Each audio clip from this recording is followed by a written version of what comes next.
உருவாக்கியிருக்காரு. ஏன்னா இதுதான் வரலாறு. அப்படிப்பட்ட ராஜேந்திர சோழனுடைய இந்த பிறந்த நாள நம்ம பக்கத்துல இருக்கிற 20 கிலோமீட்டர் பக்கத்துல இருக்கிற பிரம்மதேசம்ங்கிற மண்ணில தான் அவர் தன்னுடைய இறுதி மூச்சை விட்டிருக்கிறார். இன்னைக்கு இது யாரையும் புண்படுத்துவதற்கான ஒரு நிகழ்வு அல்ல, யாரையும் வன்மம் பாராட்டுவதற்கான ஒரு நிகழ்வு அல்ல.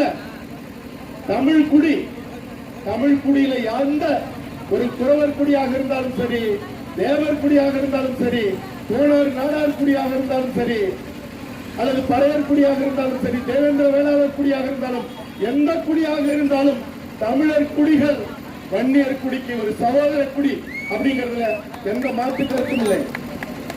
எல்லாருமே ஒரே ஒரு விடயம். என்னன்னா, வட தமிழ்நாட்டில் வன்னியரையும் பறையரையும் அடிச்சுக்க வச்சு, தென் தமிழ்நாட்டில் தேவரையும் தேவேந்திர வேளாளரையும் அடிச்சுக்க வச்சு இந்த மண்ணை ஆள வேண்டிய கூட்டம் மண்ணை கல்வி கிடக்குது. இந்த மண்ணுக்கும் இனத்துக்கும் சம்பந்தம் இல்லாத கூட்டம் இந்த மண்ணை ஆண்டுட்டு இருக்கு. இந்த நிலை மாறணும். அந்த நிலை மாறணும்னா ராஜராஜ சோழன், ராஜேந்திர சோழனுடைய வரலாறு இந்த மண்ணின் சூழலை மக்கள் தெரிஞ்சுக்கணும். எல்லாருமே இன்னைக்கு ராஜராஜ சோழனையும் ராஜேந்திர சோழனையும் எங்கள் சமூகம் சொல்லிக்கிறாங்க. சொல்லிக்கிட்டோம், மகிழ்ச்சி, கொண்டாடுவோம். ஆனால் தஞ்சாவூர்ல ராஜராஜ சோழன் இருக்க, அங்கிருந்து 50 மைல் தள்ளி இருக்கிற முற்றுமுழுதாக கிட்டத்தட்ட 50-60க்கும் மேற்பட்ட சதவீதம் வன்னியர்கள் வாழ்கிற மண்ணில் ராஜேந்திர சோழன் 1025ஆம் ஆண்டு அந்த இடத்துல தஞ்சாவூருக்கு சமமான ஒரு அரண்மனை கட்டார்.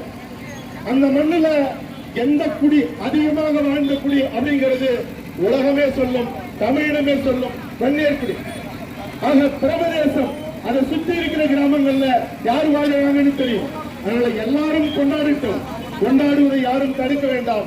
ஆனால் இந்த மண்ணுக்குரிய, இந்த இனத்துக்குரிய அவரை சுற்றி நின்று போர் புரிந்து உலகம் முழுக்க இந்தோனேஷியா, தாய்லாந்து, மலேசியா, சிங்கப்பூர் இப்படி எல்லா இடமும் இந்தியா உட்பட இலங்கை உட்பட கட்டி ஆண்ட இந்த சமூகம், இந்த சமூகத்தினுடைய அடையாளமாக நாம இந்த விழாவை கொண்டாடி இருக்கிறோம்.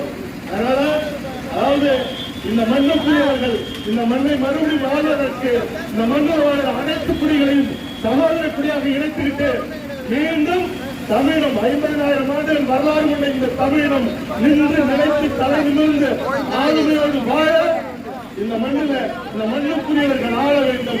அதனால எல்லாரும் ஒன்று சேரணும். வன்னியர் குடிகளும் ஒன்று சேரணும். வன்னியர் குடி எல்லா தமிழர் குடிகளும் ஒன்று சேர்க்க வேண்டும். அப்படி ஒன்று சேர்க்கிற தகுதியும் அதனுடைய அருளையும் அதுக்குண்டான நேர்மையும் அதுக்குண்டான வீரமும் அறமும் இந்த வன்னியர் குடிக்கு இருக்கு. ஒரு நாள் இல்ல ஒரு நாள் இந்த மண்ணை தமிழர் குடி ஆளும். அதற்கு எங்கள் மாமன்னன் ராஜராஜ சோழன், ராஜேந்திர சோழனும் கட்டி ஆண்ட இந்த மண் மீது ஆணை எடுத்து நாம் எல்லோரும் ஒன்று சேர வேண்டும், வெல்ல வேண்டும். அதாவது இந்த மண்ணை ஆண்டவர்கள் வன்னியர்கள் தான், சோழர்கள் தான் அப்படிங்கிறதுக்கு உதாரணம் சூரப்ப சோழனாருடைய வாரிசு. இன்னைக்கும் பிள்ளை நடராஜர் கோயில்ல பரிவட்டம் கட்டி அந்த அரசனுக்குரிய மரியாதை யாருக்கு தராங்கன்னா இந்த சூரப்ப சோழனார் வம்சக்குடிதான். அதனால இங்க எங்களுக்கு யாரும் மேலானவர்களும் இல்லை, எங்களுக்கு கீழானவரும் இல்லை. ஆக தமிழர் குடி தலை நிமிர இந்த பூமி பந்தின் ஆதிக்குடியில் இருக்கிற பெருங்குடியாக இருக்கிற வன்னியர் குடி ஒற்றுமையாக நின்று மீண்டும் இந்த மண்ணை, இனத்தை, மானத்தை, அறத்தை, வீரத்தை காக்க எல்லாரும் ஒன்று கூடி நிற்கிற நாள் வெகு தூரத்தில் இல்லை. வெல்வோம். எதிர்க்க துணிந்தால் தமிழ் மீளும், எதற்கும் துணிந்தால் தமிழ் ஆளும். வெல்வோம். நன்றி, வணக்கம்.